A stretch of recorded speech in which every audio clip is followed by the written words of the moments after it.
Buenas tardes. Oh, no me digas que...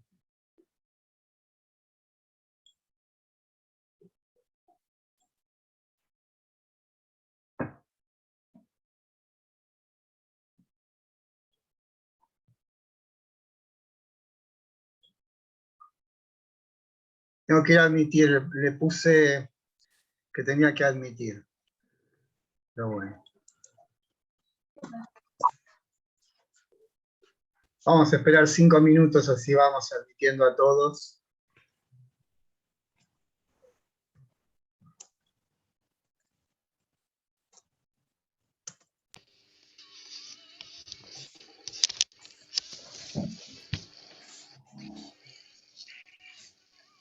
Acuérdense de cerrar el micrófono, por favor, porque si no...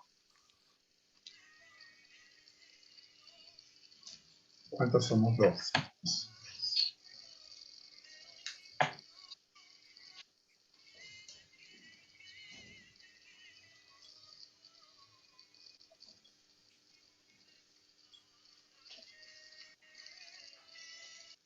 Tenemos unos minutos entonces. Así los voy admitiendo a todos.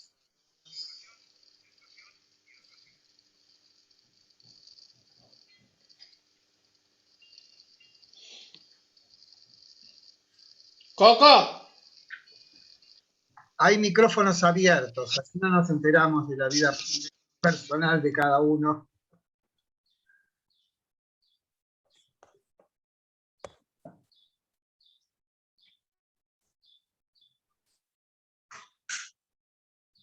Bueno, esta clase y la próxima nos vamos a dedicar a Platón. Saben los textos cuáles son, pero de todas maneras los voy a reiterarlo. Tenemos en el módulo 1, ¿me escuchan, no? Sí, profe. En el módulo 1 está el texto que se llama Platón, ¿no? Y después tienen el Sol, la línea y la caverna de Egersland, que en realidad es como un fragmento de la República de Platón comentado por Hegel, ¿sí? Y lo último que tienen es el banquete. Hoy nos vamos a dedicar a casi todo y vamos a dejar el banquete para la clase próxima, porque saben que tienen que leerlo entero. Bueno, somos 21, a ver si... No sé qué apreté mal, pero bueno. Hay un punto donde dice cuando uno hace el Zoom, que admita a las personas sin que tenga que, digamos, la admisión sea libre. Se ve que apreté otra cosa. Entonces los tengo que ir admitiendo a medida que vayan apareciendo. Pero todavía es temprano, así que... Lo que no sé, eso un poco lo dejo a criterio de ustedes que me sugieran. Yo tengo un PowerPoint de todo esto. Y si les parece que es mejor, yo creo que el PowerPoint es bueno porque uno puede puntualizar lo que va diciendo, y aparte el PowerPoint creo que está en la página web, también les puede servir para repasar. O doy la clase así libremente, ustedes me dirán. No digo que voten todos porque sería un poco complejo, pero ¿qué les parece? Le damos al PowerPoint. Bueno, pero espere que... ¿Les parece bien el Power? Bueno, el Power está bien hecho, ¿sí? Es bastante completo. Otra cosa es los resultados del trabajo práctico 2. Quiero leer las respuestas. Qué es lo que está bien, qué es lo que está mal. Lo de no mandar las respuestas tiene una razón, que hay muchos alumnos que no llegaron a entregar el formulario, entonces me piden, por favor, profesor, no podría mandarme el trabajo, y hay muchísimos que me lo hacen a mano, ¿sí? Entonces, si yo mando el resultado, y después de mandar el resultado les mando el trabajo práctico para que lo resuelvan teniendo el resultado, es como se dice ir a cazar al zoológico, ¿no? Entonces, por eso es que no los mando. Prefiero que los que estén escuchen cuáles son las respuestas correctas, en qué se equivocaron, en qué no, ¿sí? Ya les digo que los próximos trabajos prácticos van a ser de 5 preguntas. Lo de hacerlo de 10 preguntas es un incordio tanto para ustedes como para mí, ¿no? Con 5 es suficiente, y la cuestión es que las preguntas sean de buena calidad. Lo de buena calidad es que los hagan estudiar. Bueno, vamos a la primera pregunta, que dice, no es una pregunta, sino que son posibilidades, ¿no? La primera, la de que de fonte es falsa, porque el oráculo no le aconseja eso, ¿no? Y tampoco el demon, vieron que él tiene una suerte de asistente divino personal que aparece en determinadas circunstancias, sobre todo cuando estamos en una posición o situación crítica. El demon socrático aconseja, o mejor dicho, en silencio le dice lo que no debe hacer. La segunda, la de Protágoras, es falsa, que si bien la verdad surge desde cada uno, no surge de las opiniones de cada uno, como pretendía Protágoras, sino en una dimensión de más profundidad, de más hondura. Esto es, la tarea socrática sirve para despejarnos y despojarnos de un orden de sentido, de convicciones, que nos inclina siempre a hacer lo que nos conviene, lo que nos gusta, lo que nos interesa, cuando en realidad la genuina fuente de una acción propia, de una acción buena, no está en la superficie, sino en la profundidad. Pero para acceder a esa profundidad es necesaria una ejercitación. Esa ejercitación es la que inicia Sócrates con la mayéutica. La mayéutica es el inicio de un camino que cada uno debe seguir con la, podemos decir, con la garantía socrática de que en nosotros reside algo de carácter no humano, no inhumano, sino divino, ¿no? A ver, espere que admita de nuevo. Las dos últimas son las verdaderas. La ética intelectualista postula que conocer en sentido auténtico equivale a convertirse en aquello que se conoce. Eso es lo que se llama la ética intelectualista. Esto es, quien conoce el bien se vuelve bueno. Ana Arce, ¿estás ahí? Sí. ¿Leíste el resultado de lo que mandaste? Sí. Ah, bueno. Sí. Ana Arce hizo un gran trabajo. Respondió las preguntas y después preguntó cada pregunta si era pertinente y por qué era pertinente la respuesta. Estuvo muy bien. Porque Una buena actitud. con la duda de por qué. Buena actitud.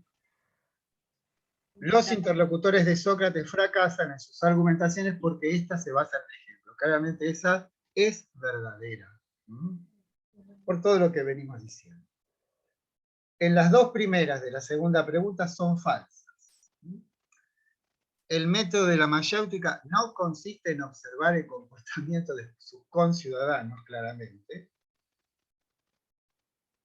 y el hecho de haber accedido al bien a través del intelecto vuelve irreversible esa condición. O sea, no hay la posibilidad de paso atrás. Una vez que uno conoce el bien, se transforma en bueno, y ahí no hay ninguna posibilidad de, como si dijéramos, de regreso a una situación anterior, ¿no? O sea que es irreversible. Después tenemos en la segunda lo del laques, el primer momento cuando Sócrates le plantea a Laques y a Nicias que en realidad de lo que están hablando ustedes es de los valores, los desorienta porque parte, digamos, los hace salirse de una zona de comodidad, digamos que es la zona de los ejemplos, la zona de sentido común, y los somete de alguna manera a una reflexión que gana en hondura y que gana en intensidad, podemos decir, ¿no? No, lo saca del lugar común. Y eso es una parte de la estrategia socrática, de desorientación de sus interlocutores. Digamos, a ver si me hacen callar ese perro. Bueno, por eso los desorienta, porque ellos no están acostumbrados al trato con conceptos, ¿no? Sino están acostumbrados al trato con ejemplos. Bien, y después dice, ¿es cierto que develar lo universal nos habilita a cometer acciones siempre correctas? Por supuesto, porque lo universal contiene todos los casos posibles. Y sí, lo universal no reside en la experiencia, sino en esa otra dimensión a la que hacemos referencia, que se encuentra en lo más íntimo del ser humano. Es una garantía conocer aquello universal para poder, de algún modo, comportarse de un modo adecuado. Es la misma pregunta de la ética intelectualista, en última instancia. La tercera, la reflexión sobre la propia vida es una perspectiva a la que Sócrates adhiere. Por supuesto que sí. La reflexión es volverse sobre uno mismo. La segunda y la tercera son falsas. Los sofistas son la causa de la decadencia, es falsa.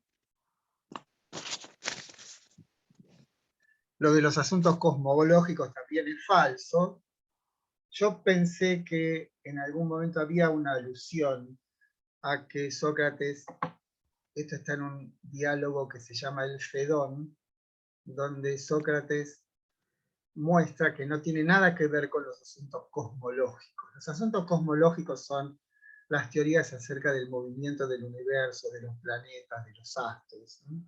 Como si dijera Sócrates, eso está muy lejano, es muy difícil de corroborar, pero la conducta de cada uno, lo que uno hace, el conocimiento de sí mismo, es mucho más, está mucho más cerca, es mucho más captable todo eso. La cuarta y una sola verdadera, que es la práctica socrática, se asemeja a la de un terapeuta que observa, diagnostica y cura. Las otras falsas, por ejemplo, la máxima conócete a ti mismo, no es un conocimiento de, mirá que yo me conozco porque yo soy así, no es una cuestión de carácter o una cuestión biográfica. El sí mismo de cada uno no es una cuestión biográfica. El sí mismo de cada uno es poder acceder a esa hondura, que es el conocimiento de lo esencial que no reside en el cuerpo, sino, obviamente ya me estoy aburriendo de mí mismo, en el alma. La otra cosa que hace Sócrates, que es muy interesante, es no decir lo que hay que hacer. Pero que no agarre y no dice, bueno, desde hoy te señalo esta serie de máximas que debes seguir puntilliosamente para acceder a la verdad. No da un método. No se escucha, profe. ¿Cómo? ¿No me escuchan? No hice nada, ¿eh? Digo, Ahí se escucha, profe, perdón, era mi internet. no hay un manual, ¿sí? Un manual de instrucciones para vivir. Sócrates lo que nos dice es, debes ir por este camino, pero no dice qué nos vamos a encontrar en el camino. No hay un método en ese sentido. Lo único que hay que hacer es tomar una actitud. Y esa actitud es una actitud interrogante, fundamentalmente. Salirse del sentido común. El sentido común es lo que se dice, lo que se piensa, lo que vemos en la tele, lo que dicen las redes, Twitter y toda esa cosa, y detener ese movimiento incesante y enceguecedor y hacer el efecto contrario, que es hundirse en nosotros mismos, ¿no? Bueno, los sofistas constituyen una escuela de sabios que adhieren de modo explícito a normas consensuadas, todo eso es mentira. Los sofistas no son una escuela, no conforman una secta, no tienen un ideario común, son simplemente unos señores que vieron una buena oportunidad de ganar dinero, de mejorar su vida. Por supuesto estaban, digamos, munidos de ciertos conocimientos muy útiles, muy apropiados, revolucionaron la educación griega, ateniense y por lo tanto occidental, pero no eran filósofos, no postulaban una doctrina, sino que enseñaban una técnica, como decíamos en la clase pasada.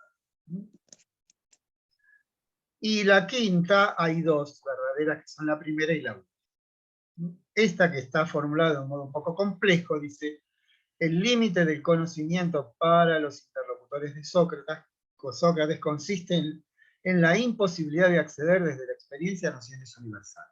Todo este tema lo vamos a ver de aquí hasta el fin del cuatrimestre. A partir de lo particular, a partir de lo fragmentario, no podemos acceder a lo universal. Solamente se accede a lo universal por otro camino que no es el de las cosas. No hay una suerte de guía desde los objetos, desde la experiencia, hacia lo universal. Por eso Sócrates lo que les dice a sus interlocutores es: despréndanse de todo eso, despréndanse de las opiniones y sigan otro camino. Pero no es la acumulación de saberes lo que nos va a conducir a lo universal. Bueno, la B claramente es falsa, porque tiene que ver con la primera que dijimos. Los sofistas no son la causa de la decadencia ateniense. Sócrates no es un cosmólogo, y la ética intelectualista no es una técnica de ensayo-error. No es que hago esto, no funciona, hago lo otro, no funciona, hago esto, me funciona más o menos. No es ensayo-error, sino que es un camino. Y ese camino, una vez que nos lo ha señalado Sócrates, y a la vez nos damos cuenta de la falta de contundencia, de consistencia de lo que estábamos haciendo, ya se inaugura una nueva vida. O sea, lo que pretende Sócrates, y eso lo vamos a ver cuando estudiemos a San Agustín, es una conversión. Convertirnos a otra situación, a otra realidad. Bueno, ahora sí, nos vamos al PowerPoint. ¿Alguna pregunta? Profe, Sí. buenas tardes. Había una pregunta que decía que Sócrates no sabía leer. ¿Eso era falso? Claro que es falso. Que no quisiera escribir no quiere decir que no supiese leer. Mucho de esa consigna en el grupo, y algunos decían que usted había dicho en una de las clases que Sócrates no sabía leer, pero en el texto en ningún momento dice eso. No, dijo que no quería escribir porque era como que no se podía verificar. O sea, era como Claro, el preferir el lo diálogo. leí de esa manera y no la tildé como correcta, pero había compañeros que decían que usted había dicho en una clase que Sócrates no sabía leer. Lo que yo dije fue que Platón, que en este caso saben que Sócrates es el rostro de Platón, en un texto que se llama el Fedro, habla contra la escritura y habla contra los libros. Porque cuando uno lee un libro, el libro siempre le responde lo mismo. Los libros no responden, sino que siempre contestan lo mismo. Y que además, la lectura de un libro, lo que nos quita, ¿sí?, son unas cuantas cosas. La voz del maestro, la expresión corporal del maestro, la mirada del maestro, el tono de voz y el silencio. ¿Se dan cuenta? Por eso es que Platón, aunque esto no es de esta época, no es de la época socrática de Platón, este texto, dice que la escritura, a pesar de que escribió unas cuantas obras, no es de ninguna manera equivalente al conocimiento que nos da un maestro en vivo y en directo. Eso es lo que dice. Ahora, eso no quiere decir que no sepa leer. Entonces hay una anécdota que está contada en otro texto, que es el Fedón, que dice que le dicen a Sócrates que está publicado un libro de Anaxágoras, donde Anaxágoras dice que la razón es lo que domina todo. Entonces Sócrates va contento, lo compra por un dracma, que era bastante barato, y cuando se lo pone a leer queda totalmente decepcionado. O sea, ahí tienen una noticia de primera mano, o casi de primera mano, de que Sócrates sabía leer. Obviamente que sabía leer, y sabía escribir, ¿no? Que es lo mismo. Bueno, ¿alguna más? Una consulta más. La conversión que dice usted, ¿se hace posible a través de encontrar en el alma lo universal?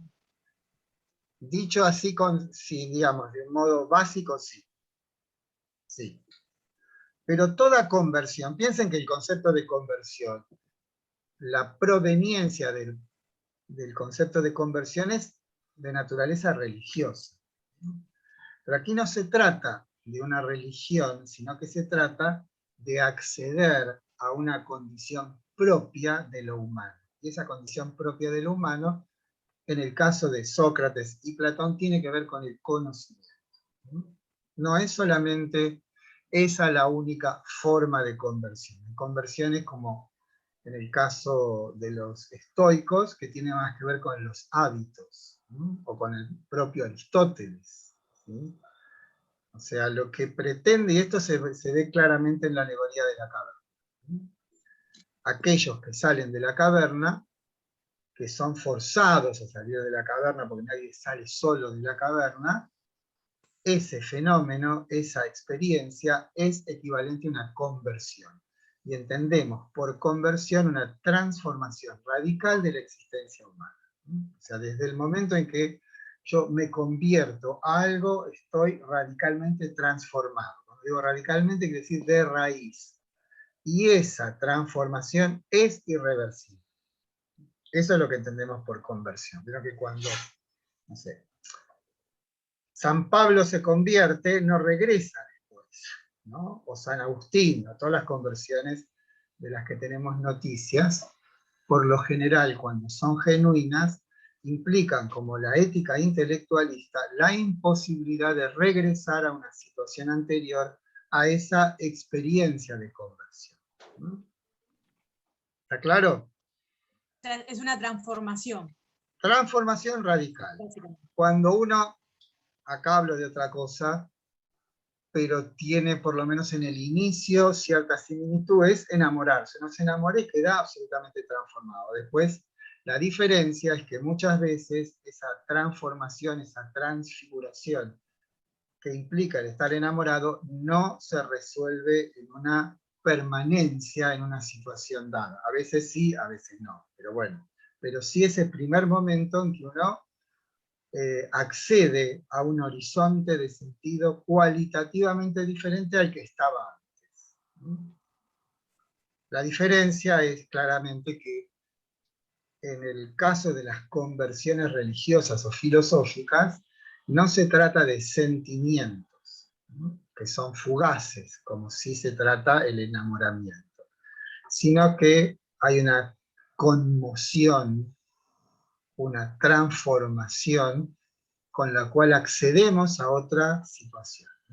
En cambio, en el enamoramiento, si bien se da esa transformación, a veces no dura, porque de lo que se trata son de sentimientos, pero no está involucrada toda la, digamos, la naturaleza humana. En el caso de Sócrates o de Platón, la conversión involucra a toda nuestra condición. La razón, el espíritu, los sentimientos, todos son transformados, o digamos, convertidos. Bien, ¿me voy? Profe, Bien, me gusta ahí, sí. ¿Quién me habla? ¿Valentina?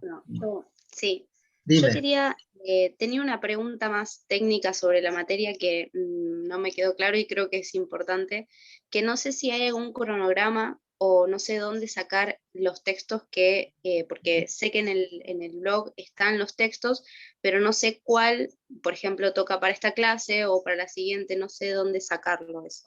Pero yo ya les dije, bueno, todas las clases les digo lo que hay que leer para la próxima, pero bueno, si lo insisto, esta clase y la próxima la dedicaremos a Platón. Los textos sobre Platón son el Platón que yo escribí, que está en el módulo 1, que incluye a Sócrates, El sol, la línea y la caverna de Gerslan y El banquete de Platón.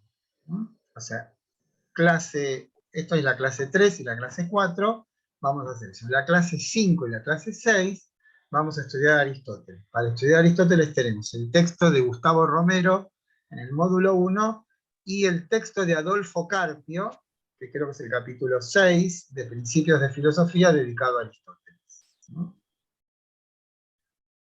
Buenísimo, muchas gracias. Lo que sigue es, pero ya eso viene después del parcial, es San Agustín, que está en el módulo, creo que está en el módulo 1 todavía, del profesor Alejandro Lumerman, y después lo que viene es Kant, que tenemos el texto que yo escribí sobre Kant, está el texto de Carpio sobre Kant, y está el texto de Mario Caimi sobre Kant. Además hay un libro, que ese es opcional, que se llama Kant, de Ottfried Höfe, que es un alemán, que también creo que está en la página.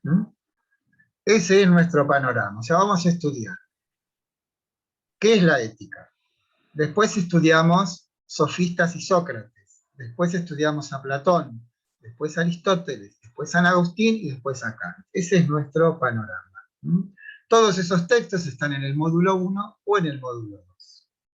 Y tienen como lectura obligatoria, complementaria a los textos del profesor Carpio y de Egersland y la lectura del banquete de Platón. Ese es nuestro panorama. ¿Algo más? No, gracias, eso me quedó bastante claro. Gracias, profe.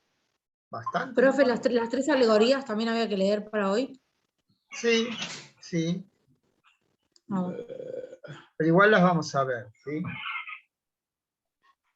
No se preocupen. Profe, Sí. en el último, en la F del trabajo, viste que en el texto dice que Sócrates ve algo divino en el ser humano. Sí. ¿Es verdadera entonces la F? La F es verdadera, sí. Sí, les dije, Ah, la A y la F eran verdaderas. Gracias, O sea, profe. la garantía que tenemos nosotros de que Sócrates lo que nos indica es verdadero es que él tiene la convicción de que en nosotros hay algo que no es del orden de la experiencia, no es del orden de lo corporal, podríamos decir, sino de otro orden, de carácter divino. ¿No? Y eso es el alma. Y el alma no es solamente un fragmento de la divinidad, sino que en ella, en el alma, residen conocimientos que no pueden provenir de la experiencia. El que va a dar el resultado de esto es Platón. Platón va a cerrar. ¿Por qué? Porque nosotros no sabemos realmente lo que dijo o hizo Sócrates. Lo sabemos a través de Platón, pero en tanto Sócrates no escribió nada, no podemos saber realmente cuál fue la idea de Sócrates. ¿Se dan cuenta? Entonces, quien cierra en el sentido de dar una, entre comillas, demostración de que existe algo divino en el hombre es Platón con la doctrina de las ideas. Ahí es donde de algún modo da una suerte de razones pertinentes que nos hacen o accedemos a que esa teoría de las ideas es, no sé si decimos verdadera, pero sí cierra conceptualmente, quiero decir. Bueno, ¿vamos a compartir pantalla o no? ¿Alguna otra pregunta?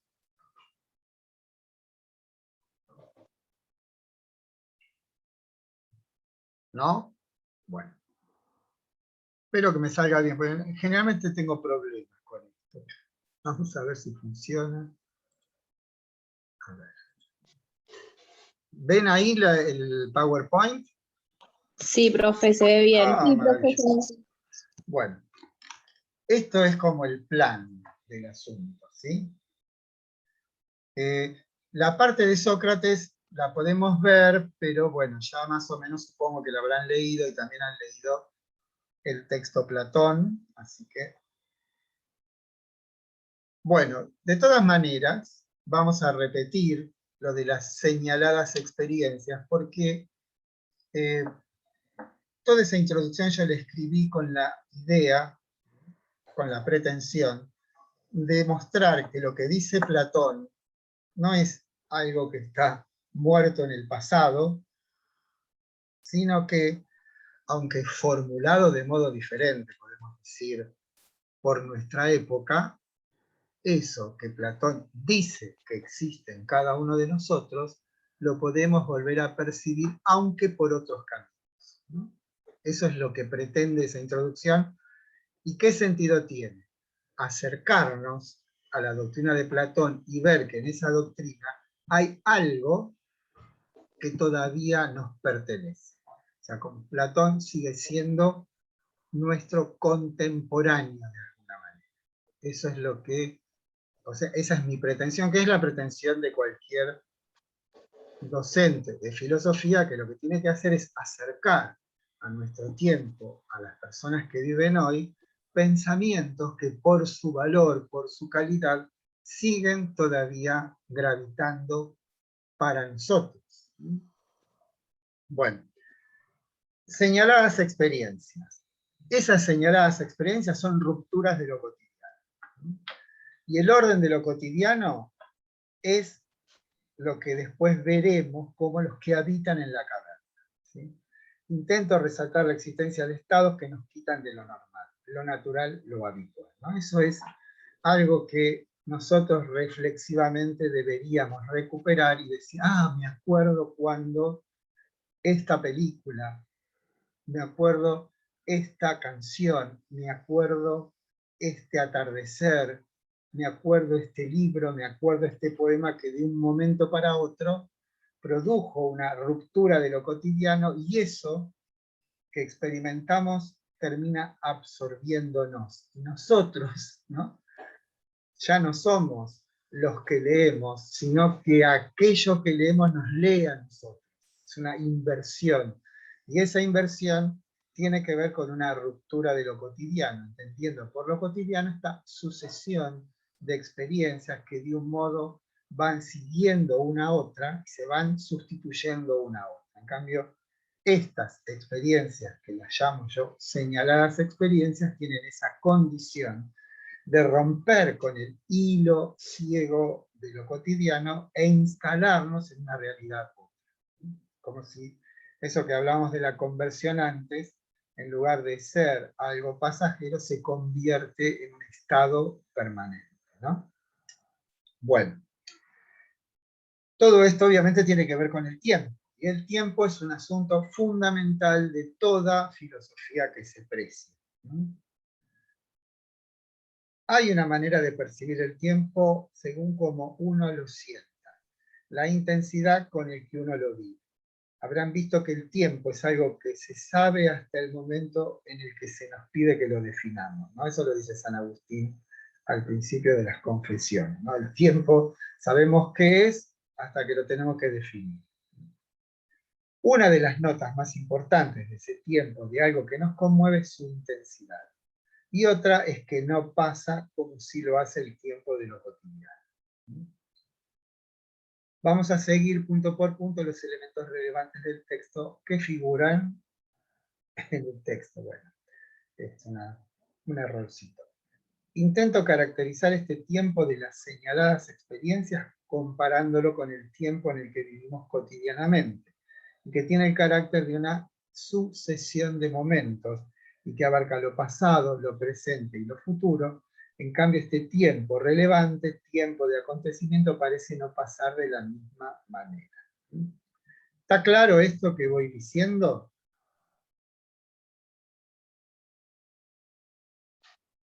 ¿Están ahí? Sí, profe. Sí. Bueno. ¿Lo podría entrego. repetir? ¿Cómo? Más o menos, profe. A ver, esperen que voy a admitir esto. Simplemente lo que yo les estoy indicando es que ustedes reflexionen sobre alguna vez en la cual ustedes experimentaron algo que por su contundencia interrumpió el orden de lo cotidiano. Puede ser una experiencia estética, puede ser una experiencia amorosa también, donde de pronto algo hizo que el tiempo pasase de otra manera. Y esa otra manera es más intenso, ¿no?, el tiempo. Y por otra parte que no pasa de la misma manera. O sea, quizás, yo no sé, yo puedo hablar de mis experiencias, ¿no? Entonces,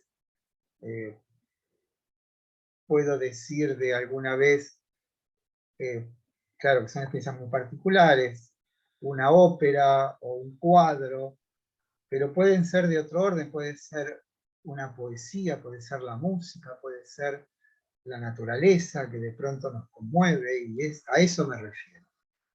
Eso lo que indica es que hay algo en nosotros que es, que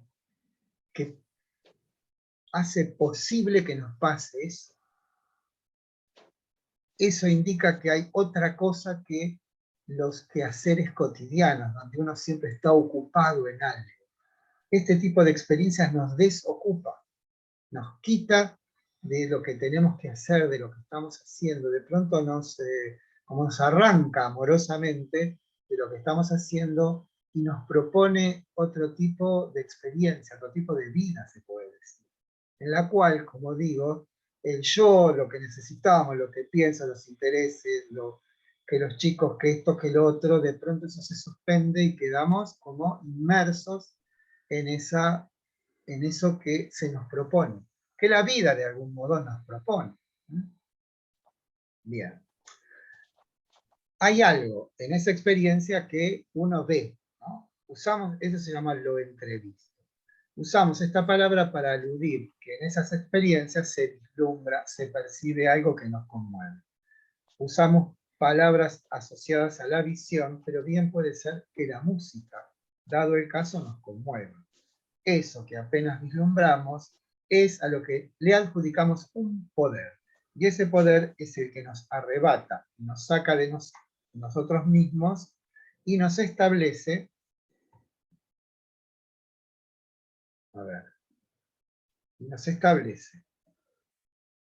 ¿estoy bien acá?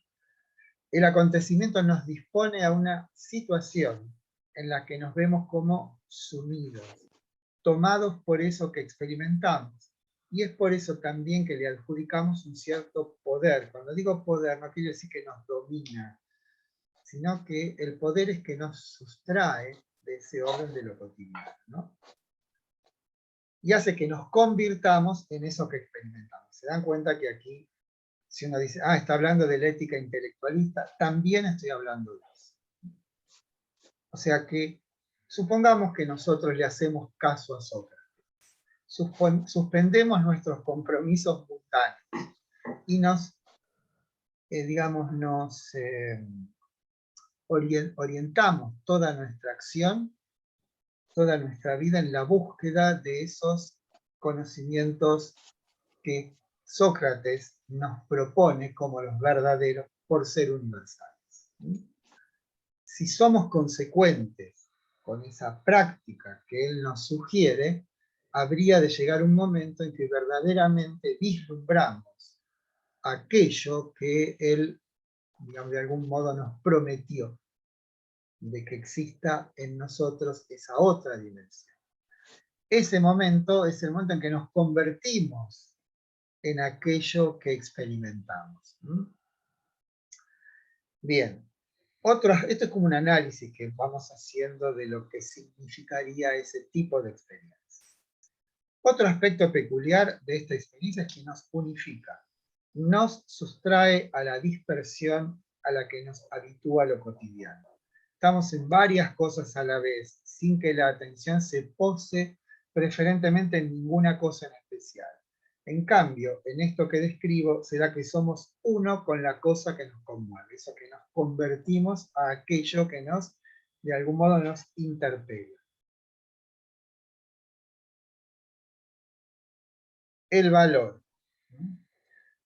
Este es digamos, otra perspectiva, o sea, si es que eso ocurre, y que eso que ocurre tiene un cierto valor, eso que ocurre lo vislumbramos de alguna manera, es porque eso es valioso.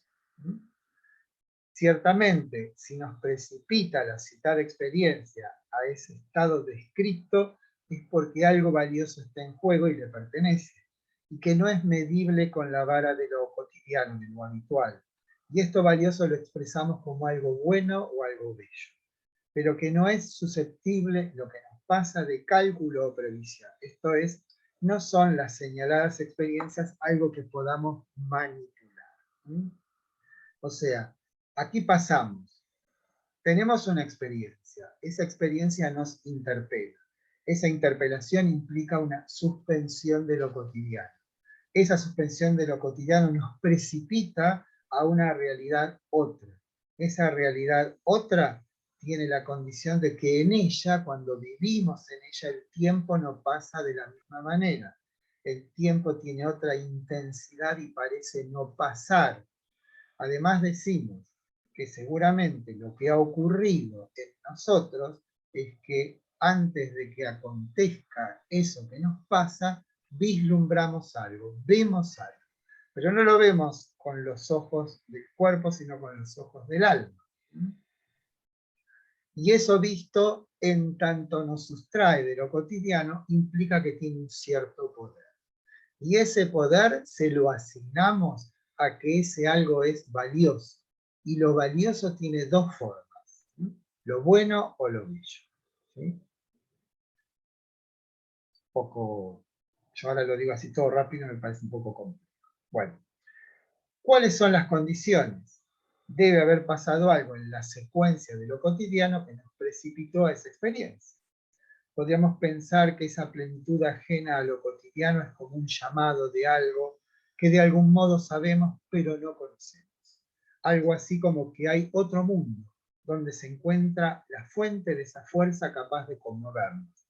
Lo que es indudable es que esas vivencias no vienen de lo que ocurre todos los días. No vienen de lo cotidiano. Ya me cansé de decir tantas veces cotidiano. Y esto es justamente porque lo desequilibran, lo quebrantan, lo disuelven. Bien, dicho todo esto, digo que esta introducción tiene por único fin que atendamos a que eso que señalamos sería un camino para comprender qué es la filosofía de Platón, ya que ella nos describe y enseña la estructura de ese mundo otro que raramente nos roza, y al hacerlo nos interpela. Debiéramos preguntar, ¿es posible que ese mundo otro, en lugar de aparecérsenos ocasionalmente y sin aviso, pueda transformarse en nuestro horizonte vital, en una asistencia que ilumine sin pausa toda nuestra vida, lo cotidiano? Bien, Platón responde a esa pregunta con una doctrina. Bueno, acá lo que hay, si ven el PowerPoint, son como notas biográficas. Pues vamos a ver que hay varias en todo el texto, ¿no? Bueno, esto lo vamos a hacer rápidamente porque supongo que ya lo han leído, pero no está mal que lo repasemos, ¿no? Conocer muchas cosas nos da el genuino saber. En el oráculo de Delfos, acá tienen otro hipertexto, este está sacado de la Wikipedia, ¿no?, para ilustrarnos acerca de qué es Delfos. Había una inscripción, conócete a ti mismo. Esta frase puede servir de guía para nuestra introducción a Platón a través de su maestro Sócrates. ¿En qué consistirá el verdadero saber? Y aquí es donde encontramos a Sócrates, que busca conocer lo universal. Acá tienen otro texto, ¿sí? Está en el texto de Carpio. Y este no se da en el conocimiento común, ese que proviene de la experiencia de lo cotidiano, ya que en él solo se nos presenta lo fragmental. Esto ya lo tienen que metido en la cabeza, ¿no? De lo fragmentario, que es el modo de darse la experiencia, no podemos llegar a lo universal, ¿no? Y de lo fragmentario no puede obtenerse lo universal, solo lo general. Ese ti mismo no es conocimiento biográfico, un conocerme a mí peculiaridad personal, sino que presume que en lo esencial, esperen que lo termine, de cada uno hay algo más valioso que sin embargo es esquivo a lo que a cada momento pasa, y es necesaria una tarea, que es en cierto sentido una búsqueda que inquiere por algo que debe ser develado, algo que ya desde siempre está en nosotros, pero que necesita de un trabajo para ser puesto a la luz. Sócrates es el que toma como misión divinamente ordenada la tarea de persuadir a sus conciudadanos de que existe esa dimensión de lo humano, que no es algo de lo que la experiencia nos da, y que su descubrimiento nos envuelve otorgándole a nuestra vida un modo más alto, del cual no se vuelve. El poder de ese encuentro es tal que una vez que accedemos a él, nos es obturada toda posibilidad de regreso al mundo anterior. Esto, así dicho, está expresado de un modo insuperable en la alegoría de la caverna que estudiaremos más adelante.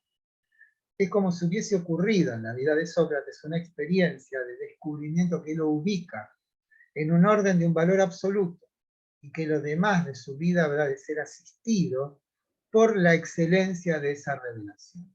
Sócrates, que se negó a escribir, esparcía un tanto al azar ese saber que no conoce cosas, sino lo que hace posible conocerlas. Esperen que hay algo que... la palabra verdad en griego se dice así, aletheia, y esa A es como en nosotros anormal. La palabra aletheia está compuesta así, esa A es privativa, niega lo que sigue. Y lo que sigue es un derivado del verbo lanzanein, que quiere decir ocultar. O sea, fíjense con cómo es perfectamente aplicable a la tarea socrática la definición de verdad. Para los griegos quiere decir desocultar, descubrir. Ese es, digamos, está, o sea, la verdad ya está. Lo que tenemos que hacer nosotros es sacarla a la luz. La verdad no se crea, no se inventa, no se produce. Ya está lo verdadero. La tarea humana consiste en descubrirlo. Y lo que hace Sócrates es proponernos un camino para ese descubrimiento. Ese camino se llama mayéutica, que es el oficio de la mamá de Sócrates, ¿no? Que es dar a luz. Bien, todo esto supone un método, y Sócrates nombra su camino hacia el descubrimiento de lo universal. Mayéutica, que en griego es el arte de dar a luz. Él lo toma del oficio de su madre Fenarete, que era partera. Entonces veamos. Sócrates sabe que su misión es hacer que a cada uno pueda hacérsele familiar ese orden al que aludimos. Sabe también que no es con datos, con ejemplos que provienen de la experiencia, cómo habrá de persuadir a sus interlocutores para reorientar su mirada hacia ese orden absoluto. Esto de reorientar la mirada vale tanto para Sócrates como para Platón, dentro de lo que sería el concepto de conversión. La conversión platónica tiene que ver con un giro de la mirada.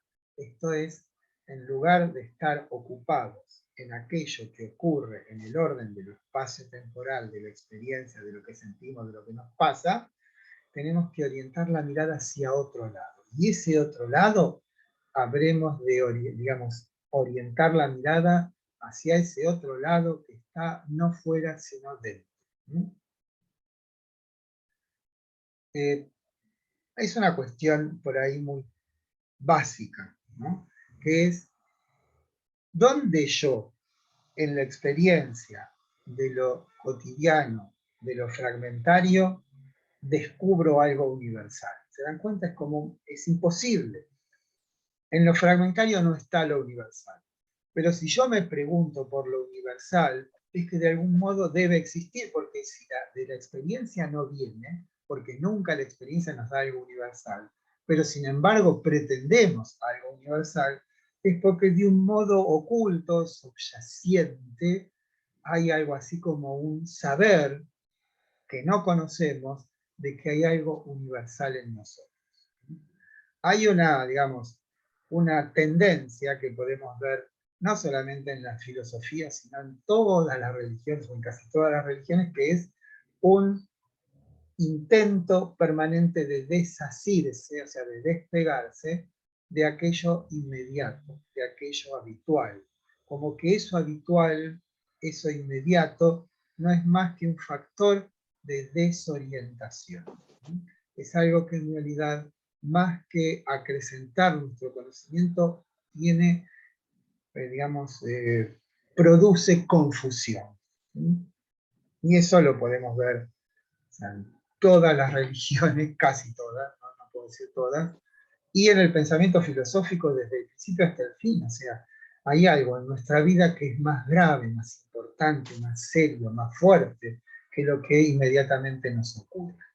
En lo que sienten es en el valor de eso que está, digamos, en una dimensión más profunda.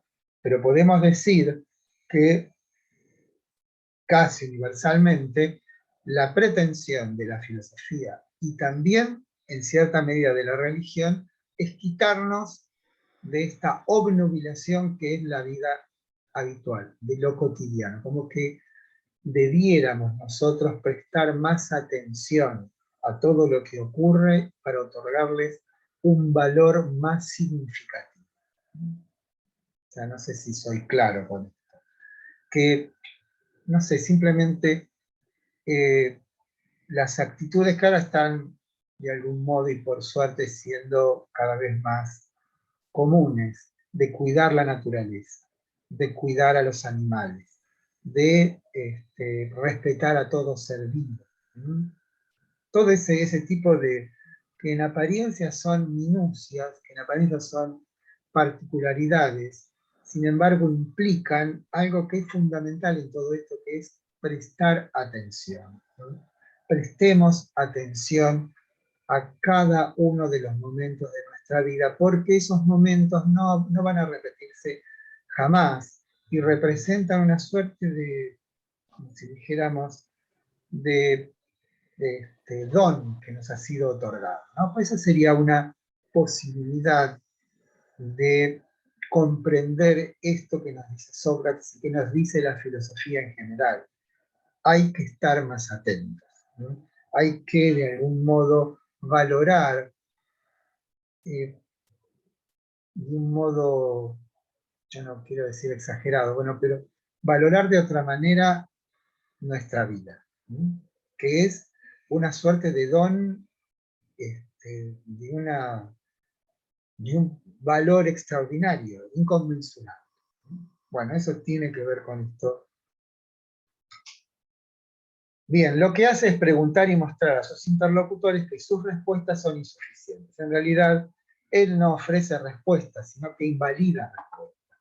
Pero por su insuficiencia, por su incapacidad de abarcar todos los casos. ¿No? Vieron cuando Lacan le dice, bueno, el valor está, sí, pero hay un caso en el que es así. Con lo cual, la definición, porque no abarca todos los casos, no es una definición válida. Una definición es válida cuando comprende toda realidad posible. Por supuesto, de un ámbito determinado, por ejemplo, el valor.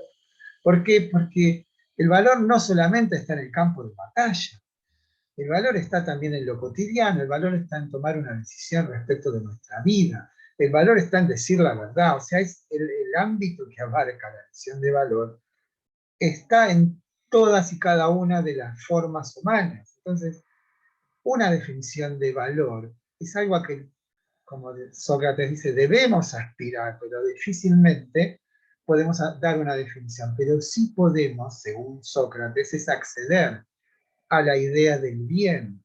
Esto es, una vez que hemos accedido a ese orden, todas nuestras acciones van a ser valiosas, por esta lógica de la ética intelectualista. Bien. Si las respuestas provienen de lo vivido, de lo experimentado, las convicciones que provienen de eso vivido tendrán la misma insuficiencia que su origen.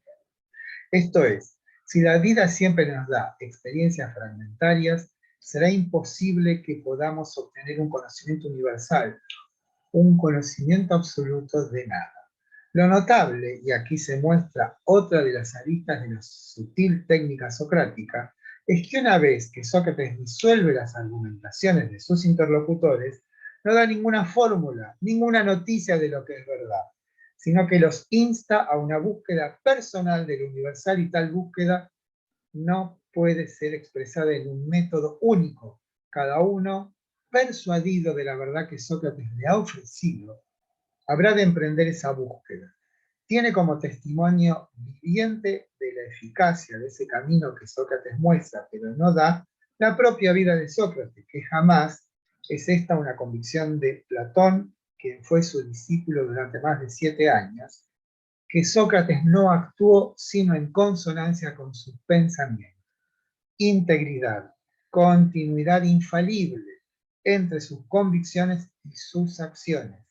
De ello deriva Platón que algo divino debe haber en Sócrates, ya que si, como todos, somos nutridos por lo que vivimos, y esto se nos da, como ya hemos señalado varias veces, fragmentariamente, no podría provenir semejante integridad, semejante cohesión entre pensamiento y acción, si no hubiese en el individuo Sócrates algo de un carácter diferente de la experiencia, y que le otorgaría a la vida de Sócrates en total el carácter señalado. De esa integridad derivamos que algo absoluto subyace en la vida de Sócrates, y que en tanto ajeno a la experiencia tiene el título de divino, inmortal. A esto podemos agregar que si tal instancia es en Sócrates, es extendible entonces a todo ser humano. De ahí la posibilidad de una pedagogía superior capaz de elevar a un orden divino y por lo tanto decisivo, definitivo a la condición humana. Una divinización de la vida humana que tendría como efecto inmediato una vida más alta. De allí la famosa afirmación socrática: una vida sin examen no merece ser vivida. Este examen es el que nos propone Sócrates. ¿Estamos bien hasta ahí? Bueno, esto ya es un repaso, ¿no? Pregunto. Aparte quiero saber si están ahí todavía. Una consulta. Y él, Sócrates, tanto como Platón, vivieron una conversión, una transformación, un antes y un después, que ellos cambiaron sus ideas. Eso lo supongo. Eso no está escrito.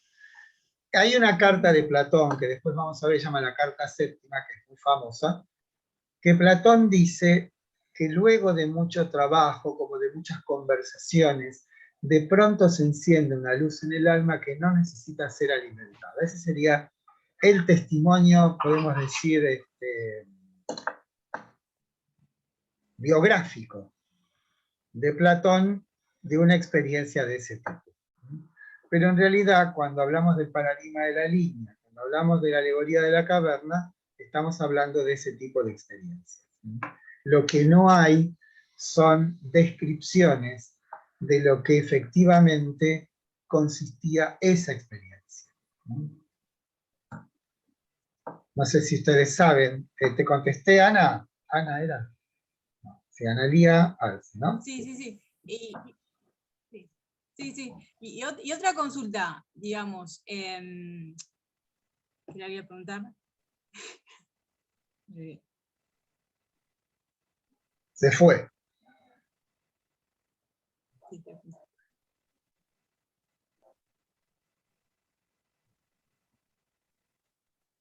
¿No hay pregunta? Perdón, esto. Sí. Sí, una pregunta. Por ejemplo, lo que dice el cristianismo, ¿no? Que uno tiene que buscar lo espiritual y dejar de lado lo carnal, lo que es temporal. Ellos están diciendo que hay que buscar eso divino en el alma, que ahí están las respuestas al conocimiento, ¿sería? Sí. Bueno, Nietzsche dijo, el cristianismo es platonismo para el pueblo. Como diciendo, este es platonismo popular. Porque, bueno, justamente por esto que estás aludiendo vos, no sé si desprecio, pero sí no dejarse engañar por aquello externo, por los deseos, por lo que podemos llamar lo material, lo sensible, es un engaño. Pero en el caso de Platón está claro por qué es un engaño. Después vamos a ver por qué. Por eso digo que muchas cosas que dice Sócrates solamente cierran conceptualmente hablando, cuando conocemos la doctrina de Platón, que obviamente es una deudora de la tarea socrática, ¿no? O sea, Platón estuvo 8 años al lado de Sócrates, y en esos 8 años nunca vio que Sócrates se contradijese, que nunca Sócrates dejó de ser consecuente entre lo que pensaba y lo que hacía. Entonces, Platón, que claramente era una persona perspicaz, un joven perspicaz, se da cuenta de que si una persona lo que recibe son datos fragmentarios, experiencias como aisladas, separadas, y de pronto tiene una conducta íntegra, esa conducta íntegra no puede provenir de lo habitual. ¿Por qué? Porque lo habitual carece de esa integridad. Entonces, esa integridad, ¿quién habría de otorgárselo? Sino algo que es capaz de tomar eso disperso y darle una unidad. Y eso no es de la experiencia, viene de otro lado. Y ahí hay una presuposición de que en realidad el alma de cada uno es un poder no solamente de captar, sino de transformar todo eso en una unidad. Pero para que eso ocurra, tenemos que desentendernos, dejar de sintonizar como lo real la experiencia.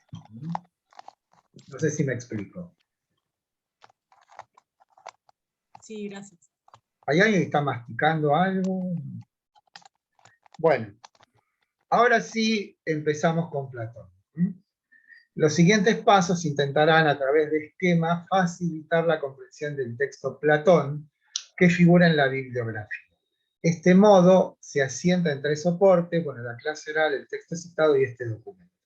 El intento es que cada uno actúe como complemento del otro, siendo los 3 necesarios. Este documento sirve de guía para la comprensión de los conceptos relevantes, y la forma gráfica intenta enhebrarlos de un modo inteligible. Bueno, retórica oswaldiana, ¿sí? Bien. El método platónico ya no es la mayéutica, el diálogo. Una reproducción del modo propio de avanzar en el conocer. Una forma similar al teatro, pero que no se dirige al sentimiento, sino al conocimiento. Y es el camino hacia la verdad en la que, una vez alcanzada, deriva en dialéctica. La dialéctica, el saber deslizarse de un modo familiar en el orden de las ideas.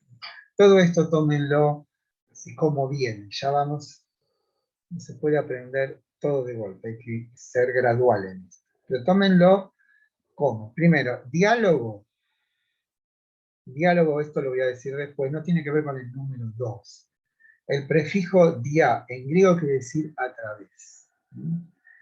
Diálogo, entonces, es una suerte de avance a través de la palabra. Eso significa diálogo. Y en el caso de los griegos, la conversación parece haber sido un medio absolutamente necesario para el conocimiento. Entonces, uno conversa con otro, uno pregunta, el otro contesta, ambos se enhebran una relación, y esa relación es una relación lógica, dialógica. Bien.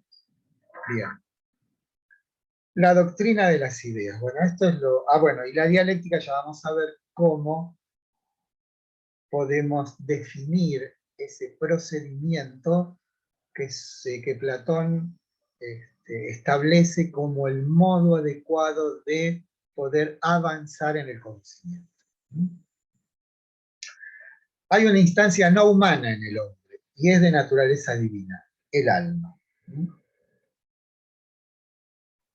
Lo que hace es sistematizar el pensamiento socrático. Por otra parte, el alma es un lugar donde residen conocimientos de carácter universal. Y por otra parte, hay en esta doctrina una instancia que podemos decir que tiene que ver con la salvación. O sea, si bien la salvación es un concepto que viene más de la religión, podemos también salvarnos. Esto es, salvarnos quiere decir establecernos en un orden propio. en eso consistiría la salvación. Y el orden propio, en lo que hace al humano, sería aquel que estaría condicionado por lo divino, no por lo, podemos decir, lo material, lo corporal. Bueno, pero todo esto lo que sirve simplemente como si fuera un índice de lo que vamos a ver a continuación. Bien, vamos a ver, acá hay una serie de hipertextos que les sugiero, obviamente, que si los leemos todos, no terminamos ni en una semana. Pero aquí, vieron que la entrada que acabo de picar es esto de pedagogía superior, ¿no?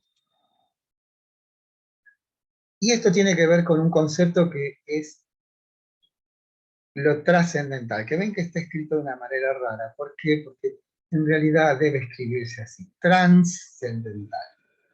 Trans quiere decir a través, en cambio tras quiere decir detrás. Entonces trans es algo así como lo que atraviesa. Pero esta definición, que si bien pertenece más a la filosofía de Kant, nos sirve perfectamente para lo que vamos a estudiar de Platón. Perdón, están viendo este texto, ¿no? Que dice trascendental. Sí, sí. Bien. Quizás debiéramos decir trascendental, ya que el prefijo tras implica un lugar detrás de, en cambio trans alude a lo que atraviesa. Esta nota aclaratoria es para explicitar lo que se dice con pedagogía superior. Esta trata no tanto de enseñar acerca de cosas, sino de poner el acento sobre lo que hace posible que las haya. Si bien este término se establece con mayor precisión mucho tiempo después, con Kant, esto es, fija el alcance y sentido de este término.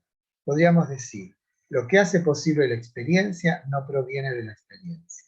Es necesario, como es en el caso de Platón, que exista una instancia no fenoménica para que dé lugar a lo fenoménico.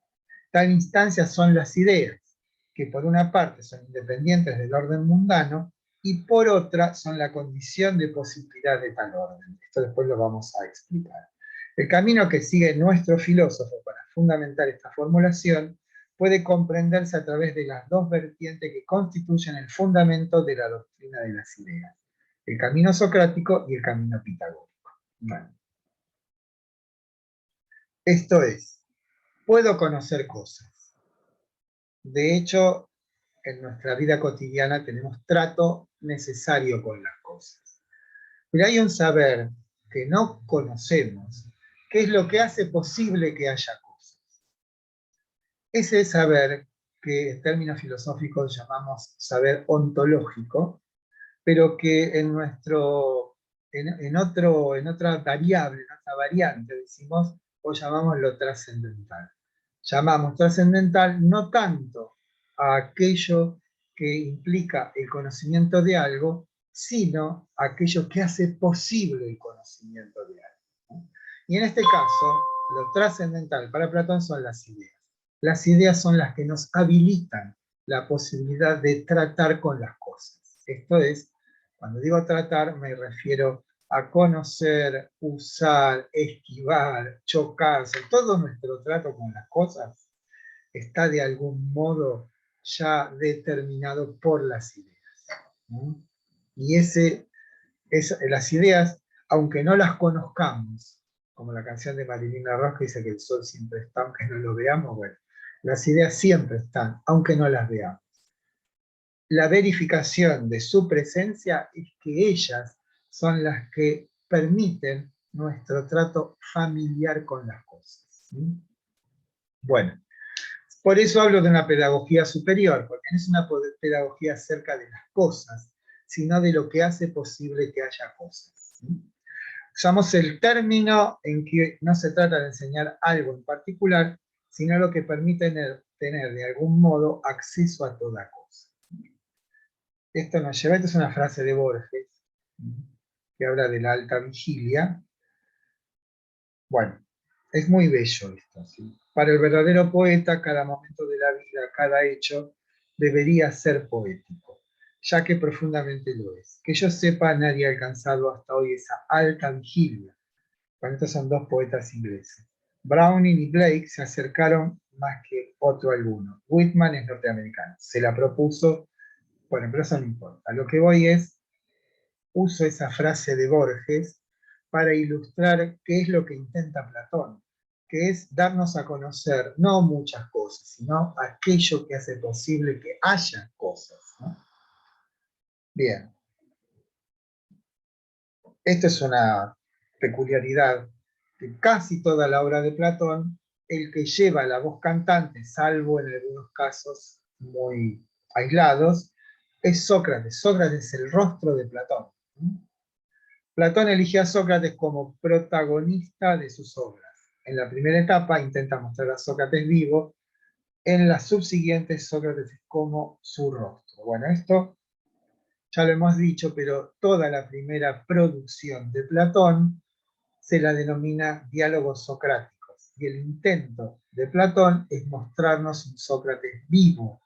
Son textos cortos, en general dedicados a un asunto, como Laques o del valor, ¿no? Eutífrono de la piedad, ¿no? Bueno, hay varios, que tiene como el intento de Platón es que nos quede, o quede para la memoria de la humanidad, él quizá pensaba más bien en sus contemporáneos, en los griegos, ¿no? Quede para la humanidad el registro de este hombre absolutamente notable que fue Sócrates. Platón elige como forma de expresión el diálogo, que intenta reproducir la forma viva del pensamiento. Diálogo significa ir a través ya de la palabra logos, un avance en el pensamiento con argumentos. Bueno, acá hay otro hipertexto que si lo ven, no está de más. Bueno, aquí tienen, este es un texto muy larguísimo, ¿sí? Está tomado de este diálogo de Platón de la madurez, que es el Fedro. Esto que está en amarillo resaltado es lo que tiene que ver con este asunto de por qué a su manera Platón desprecia, en cierto sentido, porque en realidad escribió, la escritura. No sé si habrá algo significativo por aquí. La palabra es un gran soberano, que con un pequeñísimo y muy invisible cuerpo consigue efectos absolutamente divinos, pues en efecto puede eliminar el miedo y suprimir el dolor e infundir alegría y aumentar la compasión. Esto es de el sofista Gorgias, pero que bien puede servirnos. A ver si hay algo que pueda singlarlo todo, ¿no?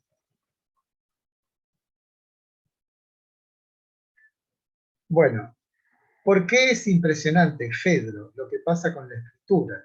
¿Y por qué tanto se parece a la pintura? En efecto, sus vástagos están ante nosotros como si tuvieran vida, pero si se les pregunta algo responden con el más altivo de los silencios.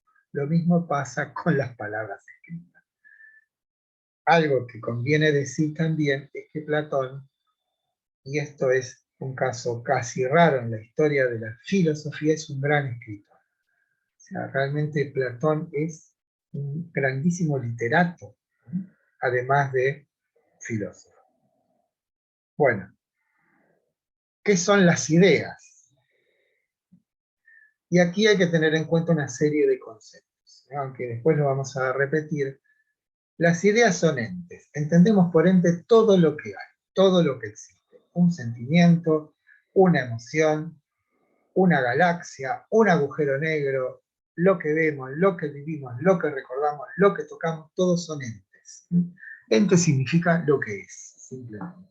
Ahora, los entes son de diferentes maneras. Las ideas son entes. ¿Cuáles son las características de este ente que son las ideas? Primero, que son inteligibles. Esto es, yo no puedo captar las ideas a través de los sentidos, sino a través del intelecto. Otra nota, las ideas son perfectas. Cuando digo la palabra perfecto, piensen ustedes siempre en los tiempos compuestos en castellano. Pretérito perfecto, pretérito pluscuamperfecto. ¿Por qué le han puesto perfecto? Porque la acción está terminada en el pasado. Cuando yo digo, yo he amado, por ejemplo. Eso quiere decir que eso ya ocurrió y se terminó. Entonces, ¿qué significa perfecto? Es algo concluido. Cuando digo algo concluido, quiero decir algo que no le falta nada para hacer. O sea, las ideas son perfectas. Esto es, no les falta nada. Eso implica que son inmutables. Porque el movimiento, pensado como cambio, para el pensamiento platónico, aristotélico y tradicional, si hay algo cambia, es porque todavía no es. Si hay algo que cambia, es porque todavía carece de su propio ser. Entonces, las ideas, en tanto perfectas, son necesariamente inmutables. ¿Está claro esto? Porque yo me... ¿Están todavía o están...? Sí, profe. Sí, profe, quedó Sí, claro. profe. Hemos Sí, sido... profe. Empezamos 42, ya somos 35. La comisión tiene 102 alumnos, o sea que no, hay algo que no está funcionando. Pero bueno, quizás mucha gente trabaja. Bien, entonces tenemos, antes que nada, proponer qué cosas son las ideas. Entes, inmutables, esto es perfectos, inmateriales, justamente. Si fuesen materiales, serían captables a través de los sentidos. Pero su nota esencial es que solamente lo podemos captar por el intelecto. Por lo tanto, son inmateriales. Pero además le agregamos la nota de la perfección. La nota de la perfección indica que no le falta nada para hacer. Y si no les falta nada para hacer, son necesariamente inmutables, porque si cambiasen, eso indicaría que todavía les falta algo, porque hay cambio.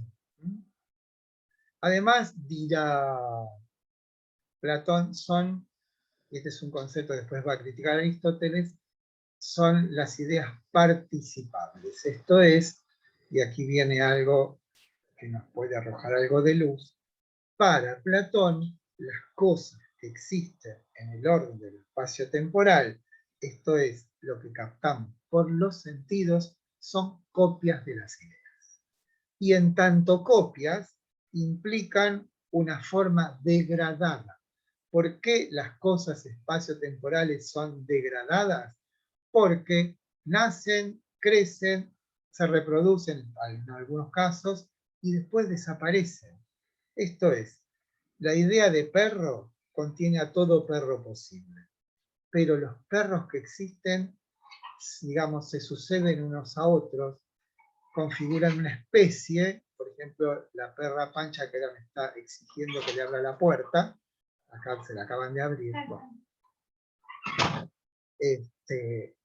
Se dan cuenta, en cambio la idea, la perridad, la idea de perro es inmutable. Lo que son mutables son los individuos que pertenecen a esa especie. ¿No?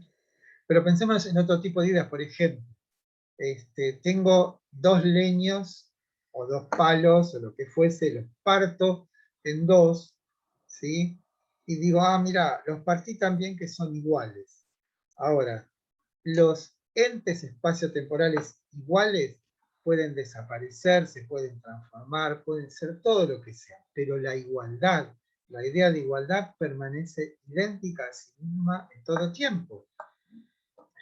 O un ejemplo más trivial y que usábamos en aquellas épocas lejanas cuando había clase y teníamos un aula, y yo les señalaba la ventana, ¿no? Tenemos una ventana a nuestra izquierda, esa ventana es rectangular. Y entonces decíamos, yo decía como una especie como de desafío, ¿ustedes estarían de acuerdo en decir que esa ventana era más chica a la mañana y más grande a la noche? Todo el mundo decía, no, pero sí, porque esa ventana es de hierro. Y como ustedes saben, el frío contrae y el calor dilata. Y seguramente, aunque sea algo milimétrico, esa ventana a la mañana es más chica que a la tarde. Esto es, ninguna cosa que podamos percibir en el mundo del espacio temporal es rectangular. Ninguna. ¿Sí? Porque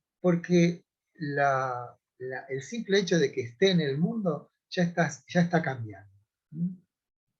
Ahora, la idea de rectángulo es más pequeña a la mañana que a la noche o se mantiene idéntica a sí misma, ¿no? Claramente, la idea de rectángulo es idéntica a sí misma. Las cosas rectangulares son las que varían, las que cambian. Ahora, ¿podría yo afirmar que mi idea de rectángulo o de rectangularidad proviene de la observación de las cosas más o menos rectangulares? Y yo debería decir que no, porque lo perfecto no puede provenir de lo imperfecto.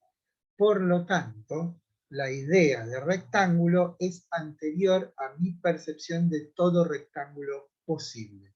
En todo caso, los rectángulos que yo pueda captar en la vida cotidiana, lo que harían es evocar la idea de rectángulo y decir nosotros, ah, eso es un rectángulo. Pero, ¿qué es lo que estuvo primero? ¿La cosa rectangular o la idea de rectángulo?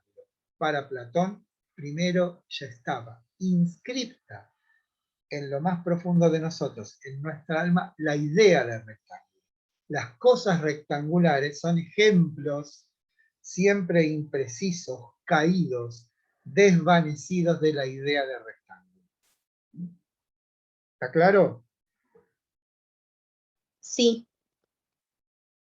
Ahí tienen ustedes una de las, como de los motivos más contundentes para decirle a Platón, de algún modo este hombre tiene razón. Y esos son las matemáticas. Las matemáticas son uno de los instrumentos esenciales con los que Platón, digamos, batalla contra sobre todo los sofistas, ¿no? O sea, el enemigo tanto de Sócrates como de Platón y de Aristóteles son los sofistas, que relativizan el conocimiento, ¿no? Acá claramente podemos decir que en el caso particular de una idea, que es la idea de rectángulo, lo que dice Platón es la idea de rectángulo precede en el tiempo a toda cosa rectangular. Y más, toda cosa rectangular no es más que un derivado siempre insuficiente, siempre precario, de la idea de rectángulo que es perfecta, que es inteligible, que es inmutable, que es participable. Cuando digo participable, digo un rectángulo, cuanto más se parezca en el mundo del espacio temporal a la idea de rectángulo, más cerca, o sea, de un modo más cercano, participará de la idea de rectángulo. Pero también podríamos decir, este caballo es bello porque participa en una cercanía mayor que aquel otro, que pobre ya está en las 10 de última. Entonces podemos decir que esa expresión espaciotemporal del caballo participa de un modo más cercano con la idea del caballo que ese otro. Bueno, ahora sí, leamos. No puede provenir, lo perfecto no puede provenir de lo imperfecto. Una cosa rectangular no puede ser el origen de nuestra idea de la rectangularidad, ¿no? Porque, bueno, esto es una idea que después se va a desarrollar. El efecto no puede ser mayor que la causa. Perfecto alude a completo, a que no le falta nada para hacer algo cumplido. Las ideas no pueden residir en el cuerpo, en tanto este es mortal y ellas no. Lo que exhibe su naturaleza es que en ellas encontramos saberes que no pueden provenir de los datos sensibles, siempre fragmentarios. A ver qué dice este hipertexto.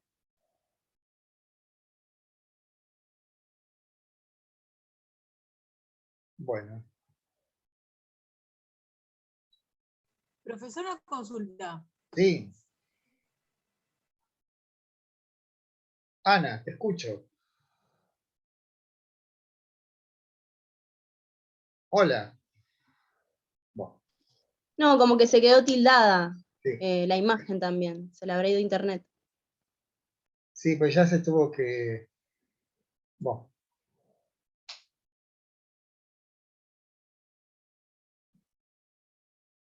Bueno, les leo este pedacito de la República.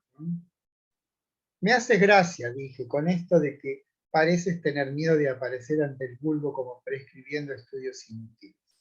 Pero lo que hay aquí, como utilidad nada despreciable, aunque difícil de concebir, es que por virtud de estos estudios se purifica del todo en cada uno y recobra su luz, cuando quiera que está estragado y enseguecido por otros hábitos, el órgano del alma, cuya conservación es 1000 veces más preciosa que la de los ojos del cuerpo, por ser el único con que podemos ver la verdad. Como ven, Platón escribe maravillosamente. Bueno, Ana, no te pude, no sé. Esperemos que vuelva. Bueno, inteligible. Aquello que solo puede ser captado a través de la inteligencia y no de los sentidos. Estos captan lo cambiante y efímero. La inteligencia, en cambio, es apta para conocer lo permanente, que es inengendrado e inmutable, esto es, eterno. Hay otra cuestión que yo no hice quizás suficiente hincapié, y es que lo permanente es lo verdadero, lo que no cambia es lo verdadero. Esa es la nota esencial de las ideas, su permanencia. Bueno, lo dije de alguna manera cuando dije que son inmutables, ¿no? Pero parecería que no puede concebirse un conocimiento verdadero si no presuponemos que ese conocimiento va unido a la permanencia. Lo sensible es engendrado y tiene como modelo las ideas. En tanto copias son un modo caído, sujetos a la sucesión temporal. Son y no son. En cambio, lo que es atemporal. Ahí acá apareció Ana de nuevo. Si Ana se cortó cuando estabas por decir algo importante, seguramente.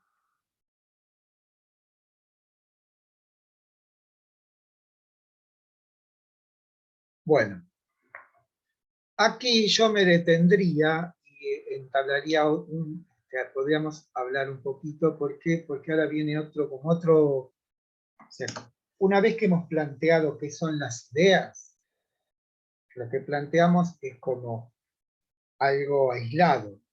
Lo que vamos a hacer en la clase próxima es mostrar cuál es la fuente de la doctrina de las ideas. Y esa fuente admite, entre otras proposiciones, ¿no? Hay varios que hablan sobre esto, pero para mí lo fundamental son dos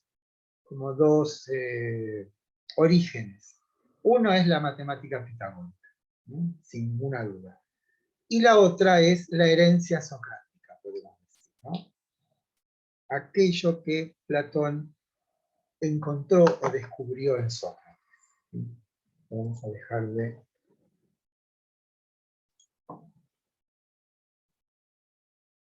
Bueno, no me deja hacer esto. Bueno, ¿me hacen alguna pregunta?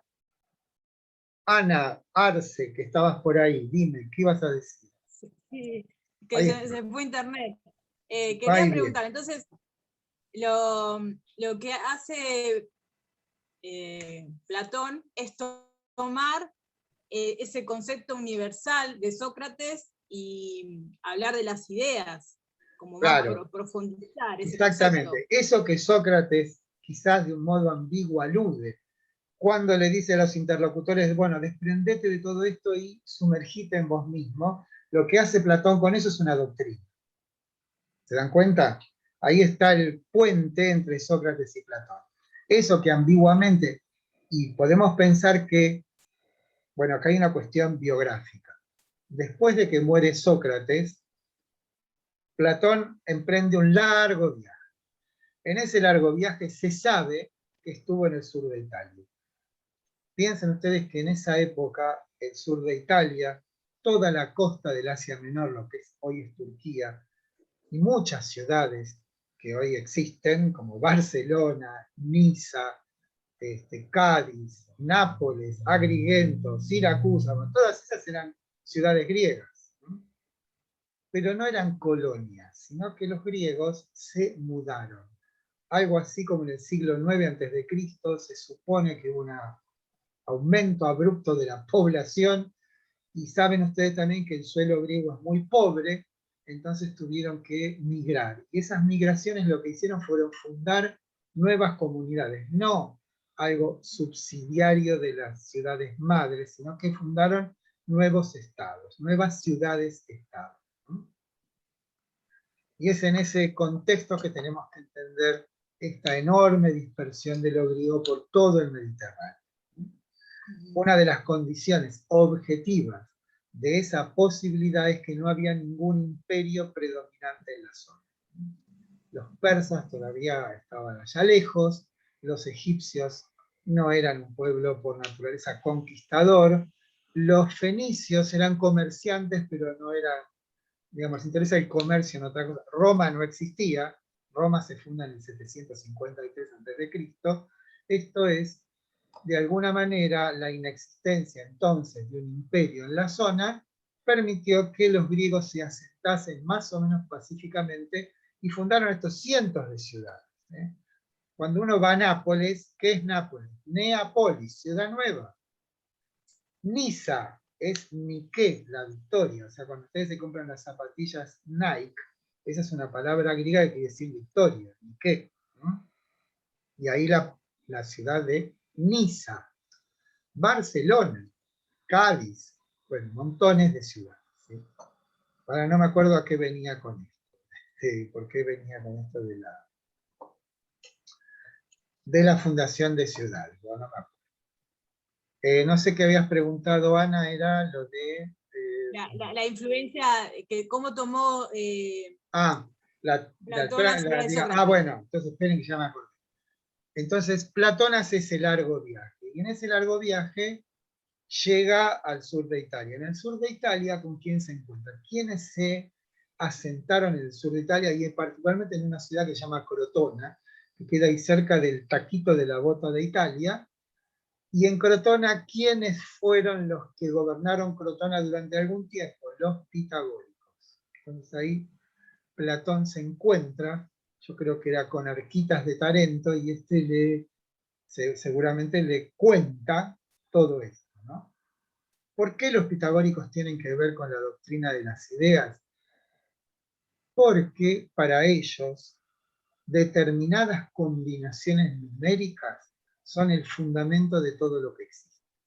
O sea, los pitagóricos piensan que la matemática, los números y la armonía numérica son la esencia de todas las cosas. Y ahí es donde Platón toma esa idea y en lugar de decir son los números, lo que hace es como ampliar ese tipo de certeza que nos dan los números a toda realidad posible, ¿no? Ese es el, podemos decir... Me hizo acordar a Newton, que supuestamente algo con la Biblia había hecho de los números, algo así. No, bueno, ocurre, bueno, lo que... El descubrimiento central, que vamos a ver la clase que viene, es que los pitagóricos, o Pitágoras mismo, descubre que la longitud de la cuerda de la lira es matemáticamente descriptible en el sentido de que de ese tamaño producirá tal nota. Wow. Esto es, el descubrimiento de las octavas de la música y su expresión matemática lleva a la conclusión en los pitagóricos que la matemática no es algo que solamente existe en la mente de algunos iluminados, sino que lo matemático es la legalidad que rige todo el universo. Cuando, muchísimo tiempo después, Galileo Galilei, ustedes saben, es el padre de la ciencia moderna, dice, Dios ha escrito dos libros, uno es la Sagrada Escritura, y el otro es la naturaleza que está escrita en caracteres matemáticos, lo que está haciendo no es sino redescubrir lo que los pitagóricos ya habían descubierto. Esto es, que la matemática no es algo que corresponde simplemente a un divertimento mental o a una técnica para medir los terrenos, sino que la legalidad de todo lo que existe es lo matemático. esto que estamos haciendo nosotros ahora, este Zoom, si ustedes me dicen en última instancia, en último análisis, ¿dónde está siendo registrado y producido esto que estamos haciendo? Y ustedes me dirán, bueno, lo que está ocurriendo ahora está ocurriendo en la unidad central de procesamiento de mi computadora, pero también en la de todos ustedes y con los señores del Zoom que están en la nube, ¿no? Pero en última instancia, ¿dónde está el sustrato de todo esto? Y ustedes me dirán, bueno, en la memoria de los discos rígidos de Zoom, de mi máquina, de la del profesor y la de, ¿no? Y en última instancia preguntarán ustedes, ¿qué es lo que hay registrado en las memorias de esas computadoras? ¿Qué es lo que hay?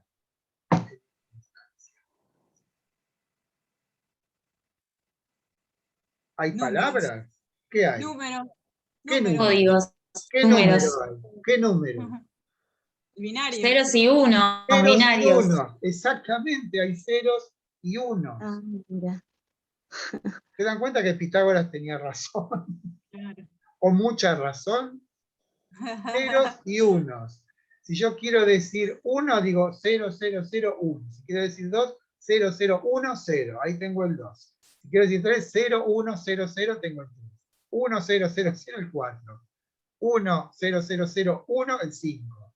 Ahí tienen en lo binario, están todos los caracteres. En 8, en un byte tenemos, bueno, esto me fui a cualquier lado. Pero, ¿se dan cuenta ustedes esa percepción de los pitagóricos cómo hasta ahora sigue vigente y de un modo cada vez más abrumador, ¿no? Saben ustedes que ahora cada rostro tiene un número. Habrán visto La Casa de Papel, ¿no? Cuando vieron la foto de uno, supieron quién era. ¿Por qué? Porque cada rostro, es difícil que haya dos rostros iguales, hay una distancia entre acá y acá y acá, y cada uno tiene sus propias distancias que se consuman en un número uno. Por lo tanto, yo puedo poner ese número y va a salir mi cara, ¿no? O decodificar un rostro y transformarlo en esa cuantificación, podemos decir, ¿no?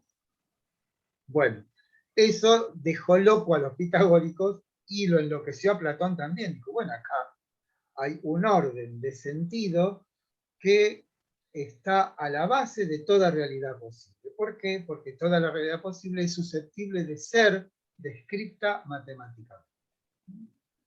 Los pitagóricos fueron los primeros que entablaron un diálogo con el universo, y ese diálogo es controlado a través de lo matemático. Ni más ni menos que eso. Y el otro camino, que es el camino socrático, es el que estuvo ahí en lo que dijimos antes de Platón, que era una persona joven perspicaz, se da cuenta de que hay algo divino en Sócrates. ¿Por qué? Porque si como todos nosotros vivimos en este mundo y vivimos alimentados, entre comillas, condicionados por la experiencia, siendo esta fragmentaria, ¿cómo puede ser que este hombre actúe siempre de un modo íntegro, consecuente? Esto es porque en él, en Sócrates, y por extensión en todos los hombres, hay ese poder. Hay ese poder que hace de lo particular algo universal. Profe, Pero, yo perdón, tengo una duda de esto, por curiosidad nada más. Leí la Apología de Sócrates y según leí ahí, hay otros, no sé si decir seguidores, la palabra, o que iban con Sócrates, discípulos. ¿Platón es el único que escribe a Sócrates, que escribe sobre Sócrates, No, o alguno? No, por eso yo le puse hoy a Ana que hay un comediógrafo que vamos a conocer la clase que viene, que se llama Aristófanes, que en una obra de teatro, una comedia que se llama Las nubes, le toma el pelo a Sócrates. Ahí tienen otro. Otro que escribe acerca de Sócrates es un tal Genofonte, que también escribe un banquete. Esto es, hay varias voces, o sea, Sócrates no era una persona que pasase desapercibida en la Atenas de su época. Se habló acerca de eso. Ahora, del que más testimonios directos tenemos de Sócrates es obviamente de Platón, ¿no? Sí. Gracias. Bueno, nos vamos. Miren, creo que está, más a ver que no sé si está ahora me voy a fijar si está en la página PowerPoint, porque sirve, porque además tiene los hipertextos, ¿sí? Hay una peliculita sobre los pitagóricos, justamente muy entretenida. Después hay otra peliculita sobre el discurso de Aristófanes en el banquete, donde antes éramos uno solo, y Zeus nos separa, y entonces después estamos buscando siempre la otra mitad. Bueno, y después hay otro videito sobre la alegoría de la caverna, muy linda, de un norteamericano que vive en México, se llama Gary Magna. Bueno, ¿alguna otra cosa, alguna otra preguntita, sugerencia, inquietud, queja, insultos, improperios? Profe, ¿todo eso que dijo está en el blog? No, todo eso que dije está en el texto que se llama Platón. No, pero la película y eso.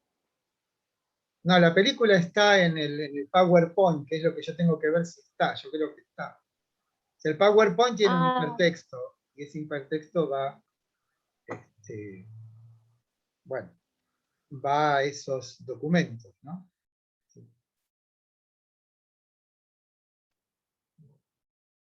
Me preguntaban, bueno, sí, el trabajo práctico del jueves va a ser obviamente sobre Platón.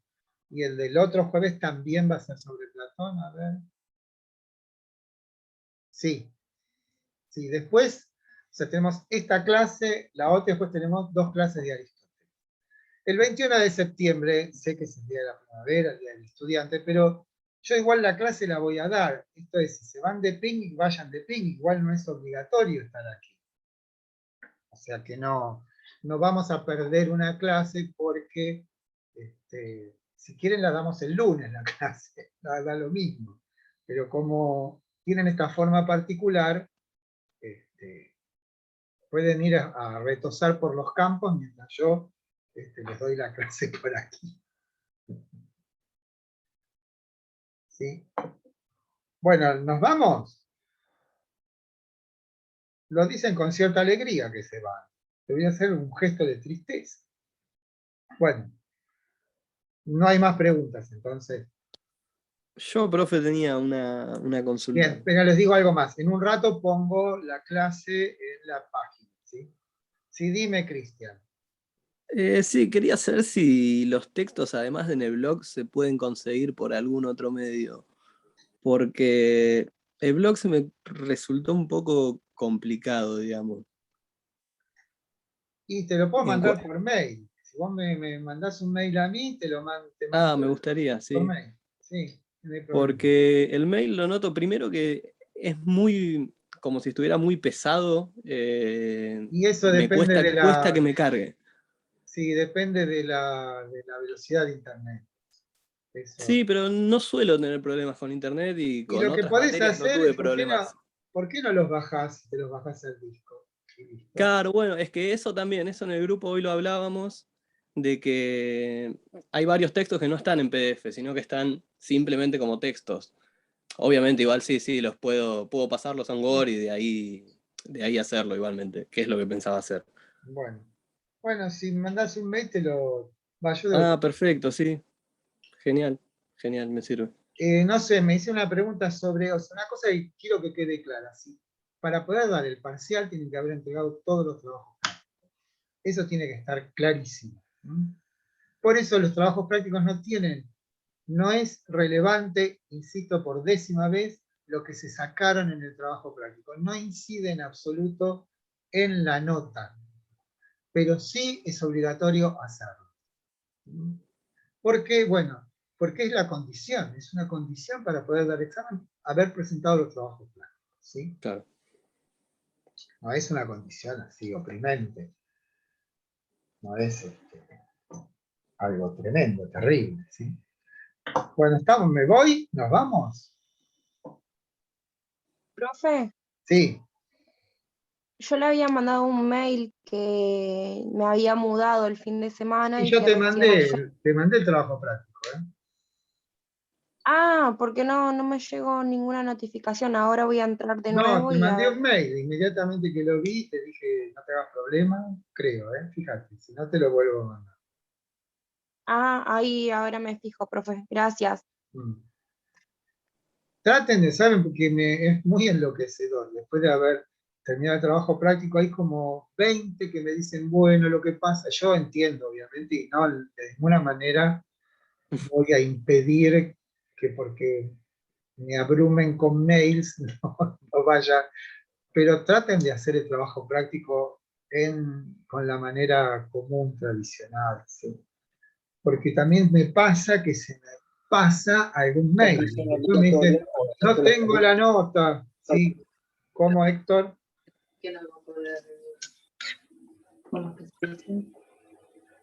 ¿Vos preguntaste algo, Héctor? Y ahí No.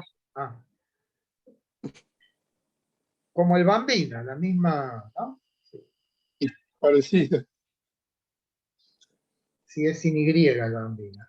De Toso, ¿qué me querés decir? Yo es la primera vez de qué, no sé de qué. Ah.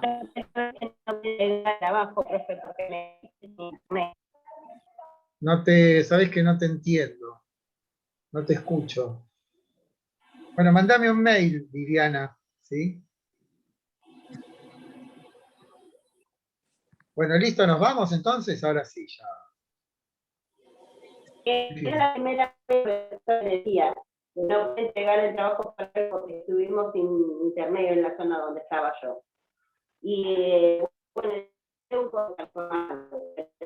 sabés que no, Viviana muy mal. Toso, no te escucho. Mandame un mail porque no se escucha lo que decís.